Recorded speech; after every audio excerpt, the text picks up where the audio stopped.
kill off that old platform. That was really frustrating me. Oh, it's nice not to hear our echo. Mm-hmm.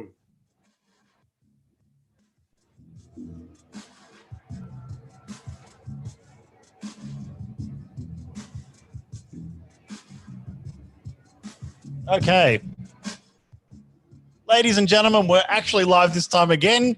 Fixed. Here we go again. Everyone's saying, everyone's rejoining. Thank you so much. Oh, tech issues. Gotta love them. Gotta love them.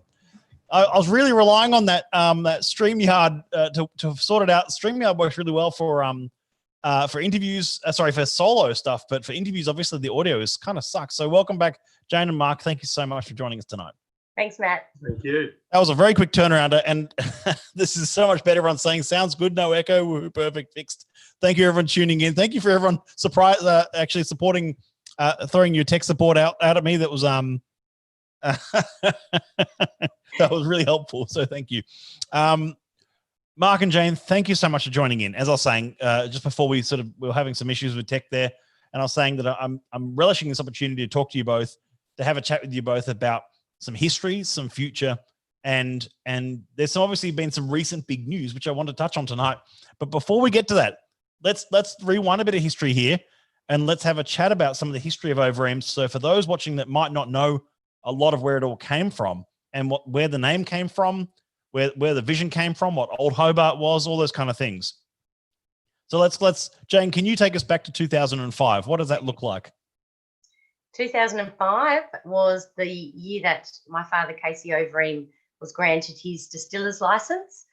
That was super exciting. And then by 2007, he actually launched the Old Hobart Distillery, which is now Overeem Distillery. The Old Hobart Distillery was where he started making Overeem whiskey. And then, And he started with Old Hobart as the name, but then that was always the distillery name? Yeah, that was always the distillery name for quite some time, until I guess he realised he wasn't going to have a distillery in Old Hobart Town. So we ended up picking the distillery in Huckmans Bay. So by the time the name, we just changed it to Overeem Distillery in the end. We are getting some audio issues still, and I'm getting a bit of echo now. But no, we'll get there. We'll get there. It was just I think there's some internet crackle in there a little bit. Okay. So, and then he changed it. He was keeping Old Hobart as the name of the distillery, but the brand was Overeem essentially. Is that what it sort of boiled down to? Yeah, that's right. Always, it was always released as Overeem whiskey from the get-go. Yeah, cool. And it was like his idea was that it could be sort of whiskey that could sit alongside or even compete with what's coming out of Scotch whiskey. Yeah, absolutely. That was always his dream, his vision. I remember saying to him, so what sort of whiskey are you going to make? And he said, Jane, I'm just going to make a really good whiskey that's going to stand alongside the other best whiskies in the world. And he said, I'd love to see an Overeem whiskey on my shelf next to all my favorite whiskies. And yeah, it is today, which is great. Yeah, that's awesome. And we've got to appreciate, I mean, in Australian whiskey landscape, that's not a long time ago. In the grand landscape of whiskey production, that's not a long time ago. That would mean that technically the oldest whiskey that could be coming out of an Overeem cask ever right now would be 15 years old. Correct. That is right. Mm-hmm. Yeah. Which is incredible to think. I mean, you don't see a lot of Australian whiskies of that age, I know, but it's still like that whole sort of, in the Australian landscape, it's a long time ago, but in the grand landscape of, the time it takes to mature whiskey, that's quite a short amount of time that a lot yeah, Oh, such a young industry. Absolutely. Overeem was the fourth Tasmanian distillery. So, yeah, and now there's 54, I think. So, it's come a long way in a short amount of time, that's for sure. AKA try and keep up with them all. Yeah. Good luck with that. And yeah, it's so good to see it come along in such a so much has happened in such a short amount of time. But at the same time, and I'd say in a very positive way though, as in we've seen, I think, a lot of changes in Australian whiskey, which we touched on in our Tasmanian Whiskey Roundtable a few weeks back. Yeah, absolutely. So there's just a couple of, just moving on from there. I mean, the big story tonight, the takeaway is that, the Overeem brand is back in family hands. And I kind of want to just touch on with Mark here and bring you in. and sort of Cool. just give us a sort of a background on your story. Where was your background in all of this come from? And I know you've obviously got connections with White Label and Sawford Distillery, of course, and things like that. Yeah, well, I suppose my story starts back in maybe in 2012, really, when I first met Jane. Probably a couple of months after they launched Overeem, and we hit it off straight away. And so, although I'm very new to the industry, I suppose it doesn't feel particularly foreign because I've sort of been a part of it from a third-party perspective since 2012, whether or not it's been helping Jane set up for events or shows, et cetera, with her. It's been a lot of fun along that way. So, and then Jane and I made the decision. Oh well, I suppose we spoke about it from probably 2014 onwards, 2015 onwards. One day we'd love to start our own distillery. This is after the Overeem brand was sold, and then we did in 2017. Yeah. So where does White Label fit in? So now White Label, I actually don't have any involvement with the White Label. The relationship between White Label and Sawford, I suppose it's mutually beneficial because White Label, for those of you that don't know, is a contract distillery located basically right next door to us in the adjacent warehouse, and they do all our wash production for us for Sawford, now Overeem. And we do a barrel maturation service for their customers. So they don't have any bond stores on their side. So we've got bond stores that we do all barrel maturation for their customers. Right. Yeah, right. And while we were in production for Sawford Distillery, I was the sales and marketing manager for White Label when White Label started up. Which was actually strikingly similar to your previous role as sales and marketing at Lark. At Lark, that's right. Mm-hmm. Yep. Yeah, very cool, very cool. Yeah, so I jumped into White Label and Sawford at the same time, thereabouts, after I left Lark. Right.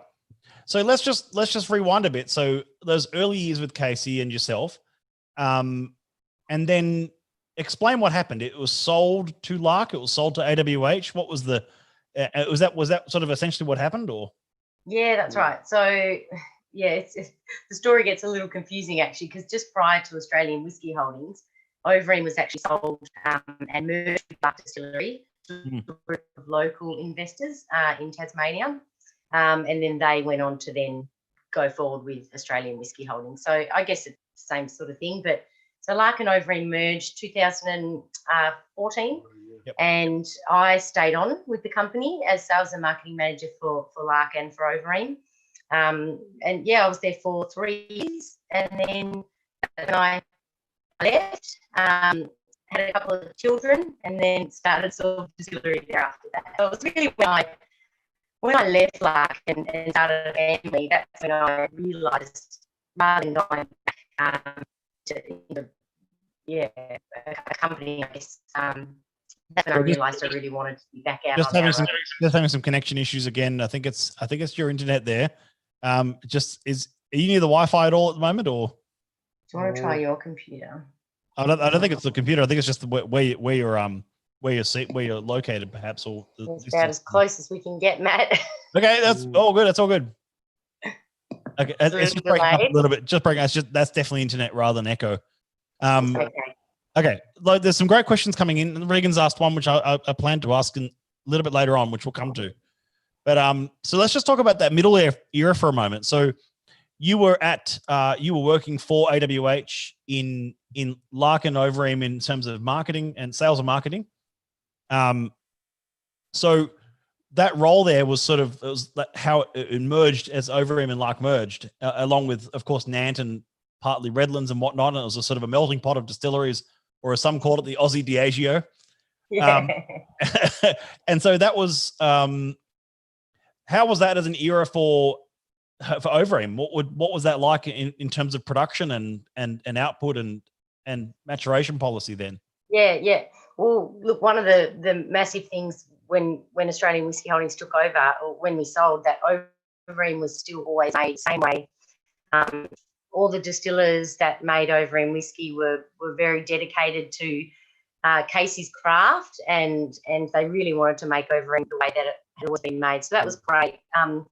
Certain things changed in regards to my role with sales. Became a little bit more, I guess, corporate. I couldn't sort of spend the amount of time with customers like I used to, but that was purely just because we were growing, things were getting busier, and I had a lot more involvement in market. I also launched 40 Spotted Gin, so a lot of my time was spent doing that as well. So it was great experience. It was great learning opportunity for me.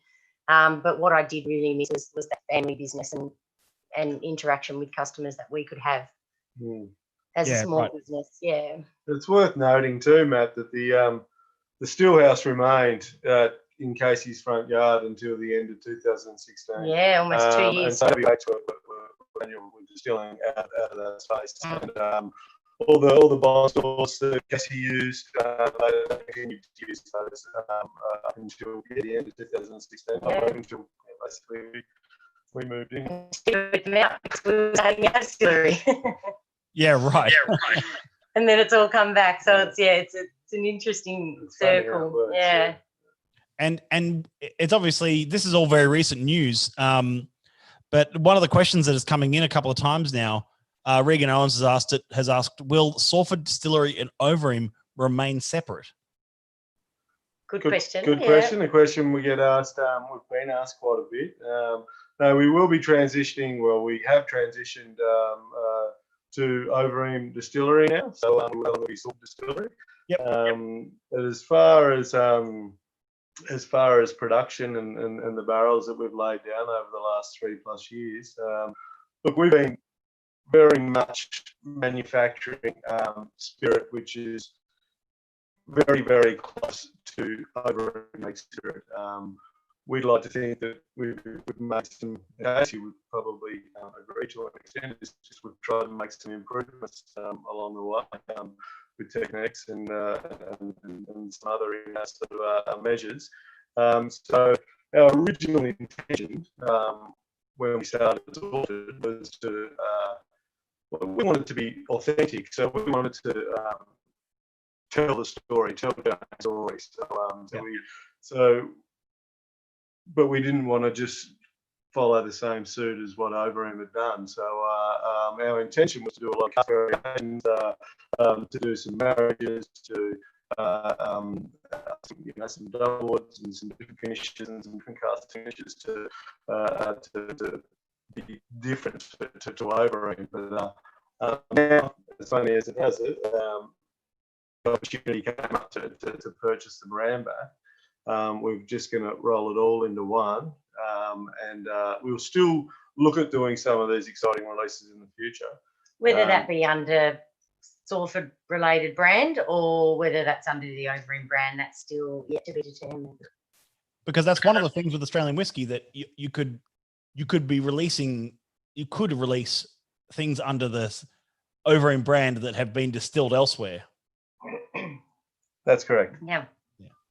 And that's obviously, that's not just that's an interesting challenge for the Australian industry, who have come from a mindset of where the distillery that's listed on the bottle has come from where it's been distilled from.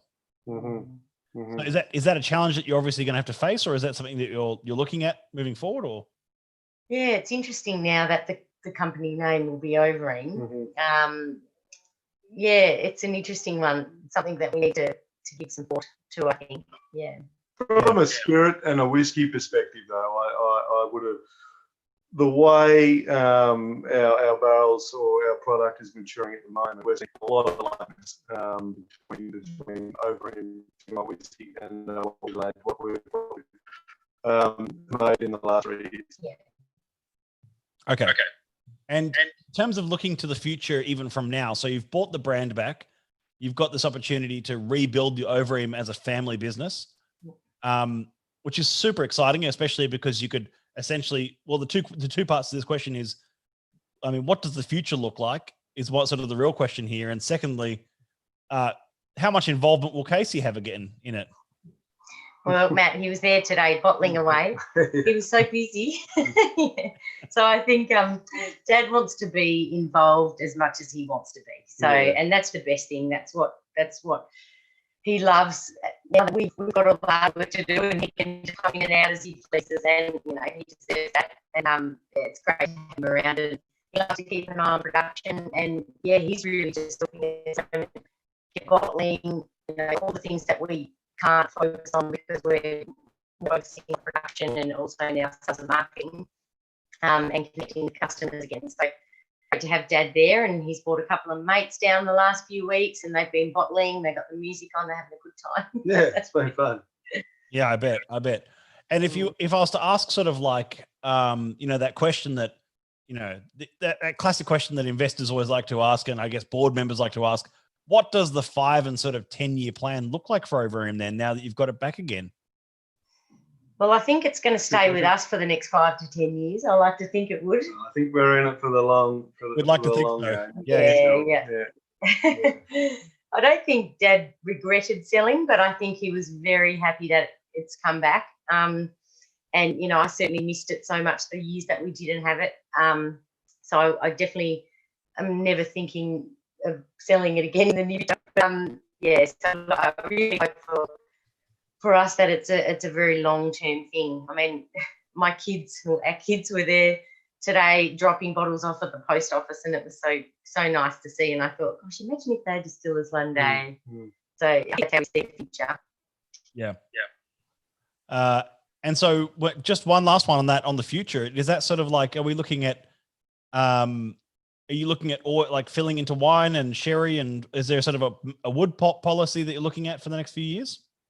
Sure. Yeah, I think that's probably one of the biggest challenges moving forward is sourcing good wood, and I think that really sort of hinges on building a good relationship with Coopers. So, which is a big focus of ours is building really strong relationships with local Coopers, and but our wood policy at the moment is focusing heavily on core cask maturation while we upscale, whilst also laying a lot of large casks, 200 and 300 litre casks, as we plan for the future.